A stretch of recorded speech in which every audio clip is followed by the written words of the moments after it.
The point. The race for California governor, where a new poll is placing the top candidates. Political strategists weigh in on the wide open contest. Congressional races also up for grabs this year. Tonight we hear from the top candidates for the newly redrawn District 6. Happening now, the fate of embattled Highlands Charter School is in the hands of the Board of Education. The high stakes decision that could impact thousands of adult students. You can tell folks are frantically trying to get out of this area. And the wildfire danger intensifying tonight as crews race to contain fast-moving flames in Southern California.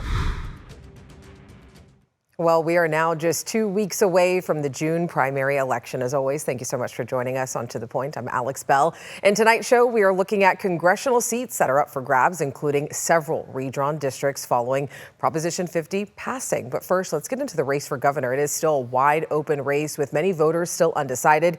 New tonight, we are getting a look at the latest governor's poll from the California Democratic Party. Now, this is the state party's final poll before the primary. It shows Steve Hilton in the lead, sitting at 22%, Javier Becerra not far behind, sitting at 21%, followed by Tom Steyer with 15%. Then we got Chad Bianco at 10%, Katie Porter closing out at 7%. If you take a look at the bottom, Matt Mahan, Antonio Villaraigosa, and Tony Thurman round out the bottom four.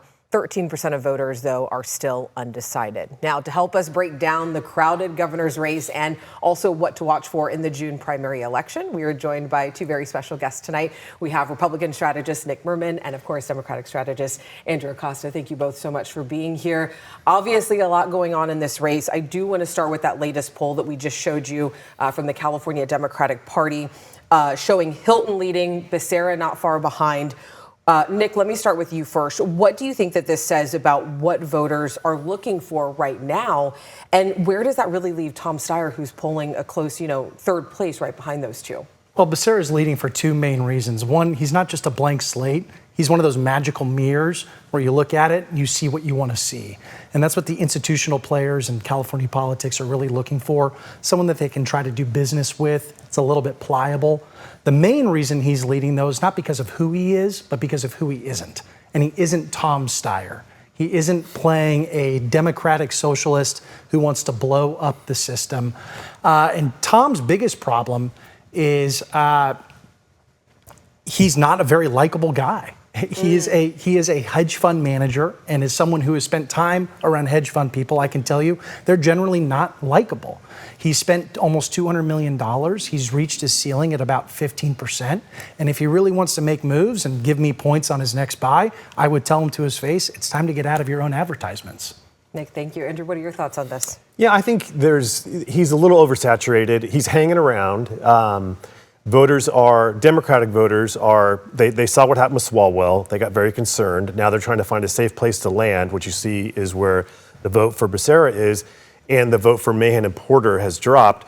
But, Steyer's not done, and he is still spending money. So there's 2 weeks for him to make a play, and that play is probably going to be, number one, getting out of his ads, having validators in the ads talking about how he's a great guy, teachers, nurses, whatever, and attacking Becerra.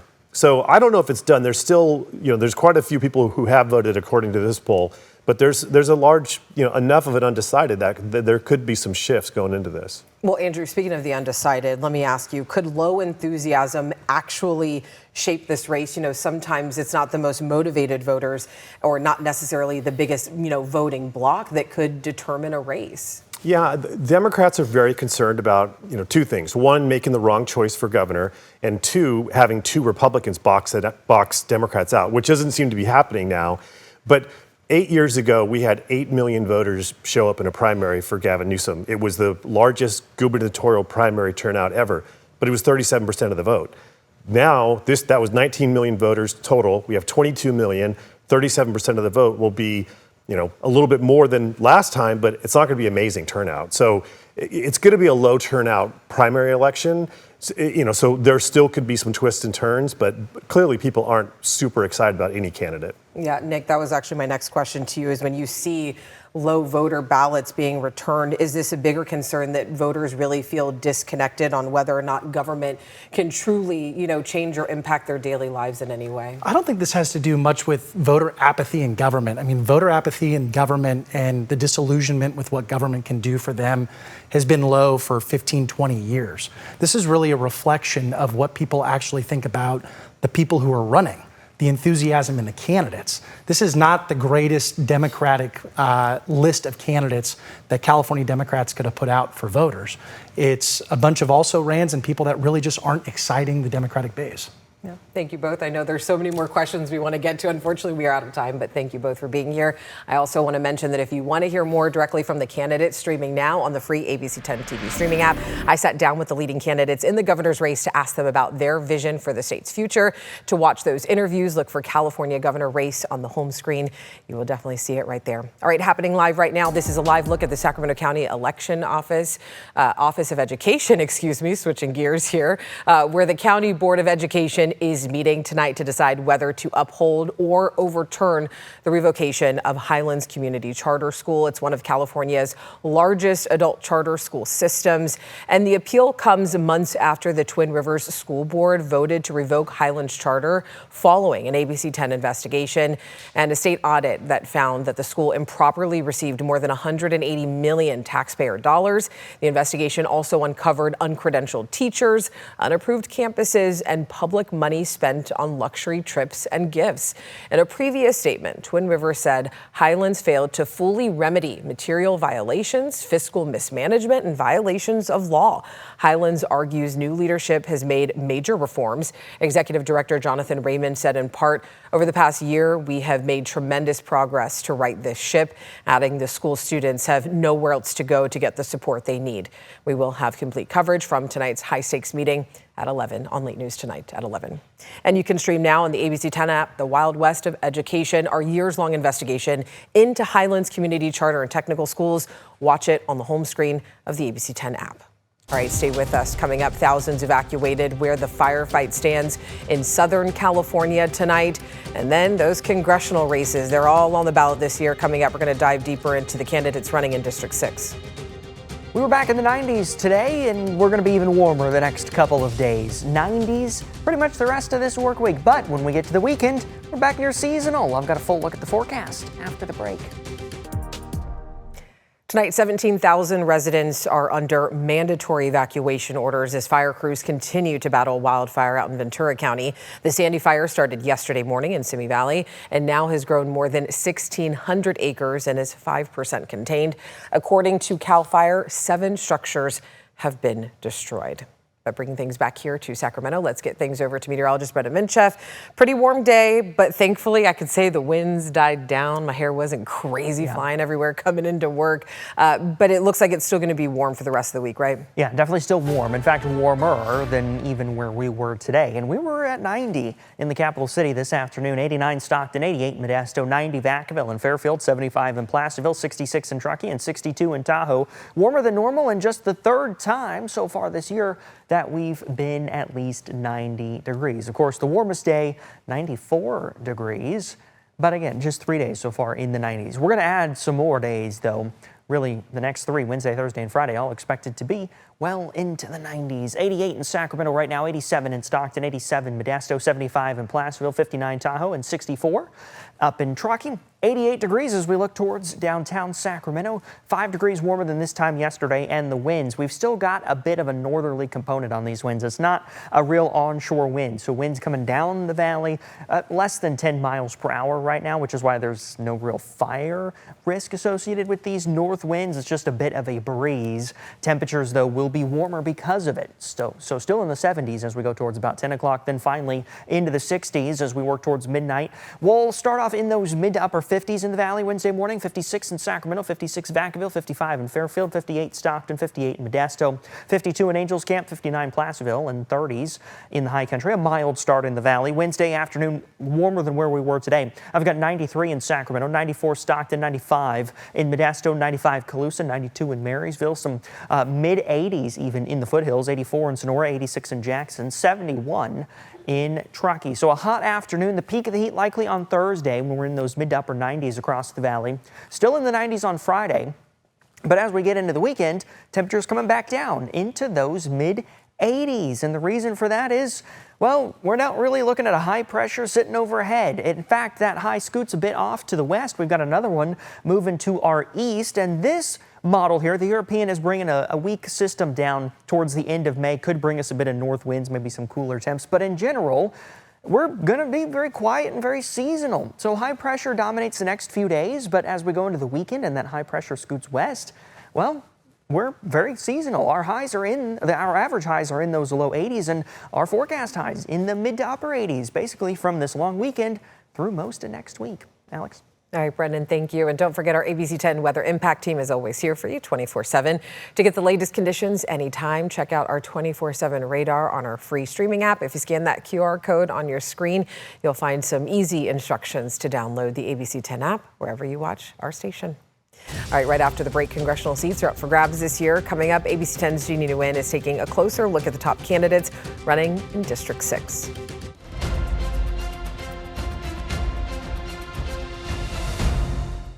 The June primary is just 2 weeks away, and all congressional seats are up for grabs once again. Tonight, we are looking at Congressional District 6. There are 7 candidates in the race whose names you'll see on your ballot, and 5 of them have measurable campaign activity, those who have raised more than $100,000, according to FEC filings. To help you get to know them just a little bit better, here's ABC 10's Jeannie Nguyen. Alex, following the passage of Prop 50, the lines for Congressional District 6 changed drastically. Democratic Congressman Ami Bera represents this district, but since announcing his campaign in District 3, this seat is now wide open. Voters in California's newly drawn 6th congressional district will be choosing someone new to represent them. West Sacramento Mayor and Democratic candidate Martha Guerrero is hoping to convince voters she's fit for the job in District 6. She's been endorsed by a few labor unions, including the International Brotherhood of Electrical Workers Local 1245. What will you do to lower the cost of living in California? What I will do to address the cost of living crisis that I see is by lowering cost, looking at ways to address rent increases by rent subsidy support, because what we see, the increase in homelessness is on the street, is because people are not able to afford their rent. They are one crisis away from being homeless. Food on the table, looking to provide and restore benefits such as CalFresh.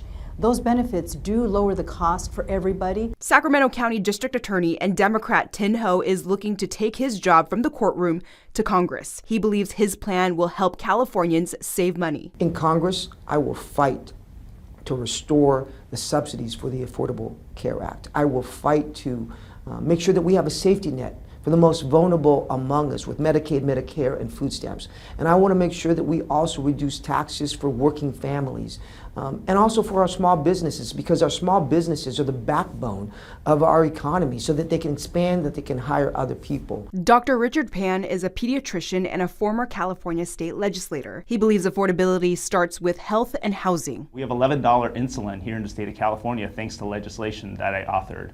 I work to try to be sure we increase more housing, got people housing help, right? We cut the number of uninsured by 2/3.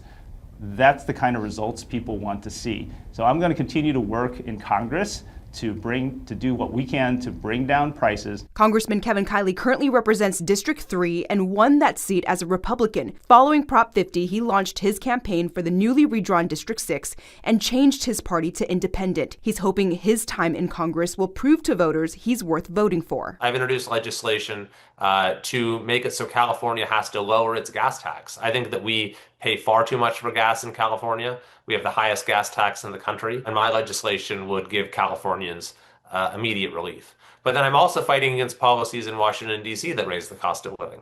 Like I voted to cancel tariffs that were causing the cost of living to go up. Democrat Lauren Babb Tomlinson is a mom and executive for Planned Parenthood Advocates. She's been endorsed by the Planned Parenthood Action Fund. Her plans to lower the cost of living are inspired by her own lived experiences. Making sure that companies aren't jacking up the prices at the grocery store. We've got to find federal relief at the gas pump. And for me, childcare is deeply important. As a mom, I pay more for my daycare than I do my mortgage, and costs keep going up, but inflation is just rising for families. So we absolutely have to pay attention to the affordability and make it a priority in this Congress. The California Teachers Association, representing teachers all across the state, endorsed Dr. Pan for this seat, while Ho received endorsements from major Sacramento leaders like Mayor Kevin McCarty and Sacramento County Sheriff Jim Cooper. Congressman Kiley was previously endorsed by President Donald Trump when he was a Republican running for re-election in District 3. But now, Kiley doesn't have any recent endorsements. During a time when the political tension is high, candidates say the focus should be the people. How will you work across party lines to get things done for your district? My door has always been open to anyone who wants to be constructive. I'm a problem solver. As a doctor, I work with families to solve problems. I did that in the state legislature. I've worked in a bipartisan manner with other representatives, particularly in our region. Our region has a mix of people from both parties representing our region. We had our differences, but when it came to things in our region, we worked together. And I'm going to continue to do that in Congress as well. I'm a problem solver. Problem solving means looking past ideology, looking at the facts, and saying that we can come up with a solution that we can agree on. I've worked across the aisle. I've worked with multiple different agencies and across the region and community-based organizations in order to reduce human trafficking, to fight fentanyl deaths. And in fact, I was able to reduce fentanyl deaths by working across the aisle with many different organizations to reduce fentanyl death by 33%. And right now, I'm working with the legislature across the aisle to address mental health diversion and reduce and change the law so that we can keep our community safe. And in Congress, I will do the same. I also worked with two administrations, both the Biden administration and the Trump administration, to deliver for our district a $22.5 million grant to fix some of the traffic around Highway 65 and I-80. And so that is the approach that I've taken to my job in the 3 years that I've had the honor to serve. And it's certainly the approach I'll continue to take in representing the new 6th district. Bab Tomlinson and Guerrero believe working together is important for the sake of the district's needs. To go to Congress, you got to be able to work with anybody, and I have a history of that. As the Chief Public Affairs Officer for the largest Planned Parenthood in the country, I get things done by working with different people all the time. I say it all the time. I work with Republicans, Libertarians, you name it, because there's always common ground. And so going into the Congress, I really hope to be able to push family values and find people that want to make things work, because that's what government is supposed to do, is make life better for families. And I have a history of doing that. As mayor, I have been working across party lines. It is a nonpartisan office. I've worked with Democrats, Republicans, small businesses, and I've been able to achieve our goals, working to make some compromises, but not compromising my values. I've been able to get things done so that throughout what we see here in West Sacramento has been achieved. We've seen some great progress made. And according to the Federal Elections Commission, here's how much each candidate we spoke to raised. Take a look. Kevin Kiley comes in with the most money raised at nearly $2.6 million. Tin Ho has raised about $645,000. Richard Pan is next at $564,000. Lauren Bab Tomlinson comes in with a little more than $375,000, and Martha Guerrero has raised about $170,500. Now, all other candidates running in this race and how much they've raised can be found on our website at abc10.com. Alex. All right, Jeannie, thank you so much. Still ahead, a look at what we're working on for tomorrow in celebration of AANHPI Heritage Month. All right, before we go here, a small shop in the Sierra foothills holds the story of a family who has been practicing healing in California for generations. What started with herbal medicine during the gold rush has now turned into a modern-day medical legacy. David Yee is a cancer surgeon at Sutter Health, but his connection to medicine goes back more than 170 years. Get this, his great-grandfather treated Chinese miners during the gold rush and even gained national attention after helping cure the wife of Governor Leland Stanford. Now David says that he's continuing that same family mission of helping people. Tomorrow at 6:30 on ABC 10, Carolina Estrada shows you how this family played a role in the creation of what is now Asian American, Native Hawaiian, and Pacific Islander Heritage Month. It's definitely a story that you don't want to miss. As always, thank you so much for watching. Thank you for always inviting us into your home. If you have something that you think our team should be looking into, or you have questions about the election that's right around the corner, you already know you can email us anytime at tothepoint@abc10.com. I'll see you tomorrow.